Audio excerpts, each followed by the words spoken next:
Jadi faktor-faktor itulah faktor macam tak dapat bekerja, faktor tak dapat keluar. Apakah yang trigger apakah kesinambungan yang berlaku kan yang buatkan saya lagi trigger anxiety tu. Dia macam mana saya nak mula Dia sebenarnya bila kita dah dalam MCO tu, kita tak boleh ke mana-mana. Kita terperap dekat rumah, kita tak keluar, kita tak jumpa kawan, tak ada berhubung dengan dunia luar sebab dengan tengok dengan phone je, lama-lama kita punya pemikiran pun jadi sempit bila kita tak keluar bekerja. Jadi faktor-faktor itulah faktor macam tak dapat bekerja, faktor tak dapat keluar. Faktor-faktor itu sedikit sebanyak membantu anxiety itu menjadi lebih teruk.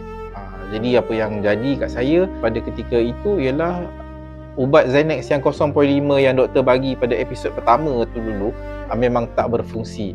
So doktor naikkan dosage, naikkan jadi 1 mg ke 1.5 mg.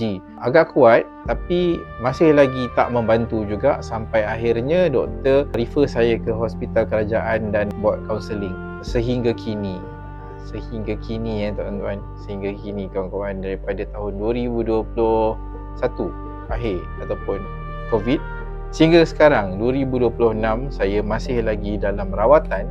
Saya nak cakap pulih sepenuhnya, tak adalah pulih sepenuhnya, tapi insyaAllah recovering sebab saya dah ada jumpa method macam mana nak overcome, macam mana nak handle situasi bila kena anxiety dekat tempat awam.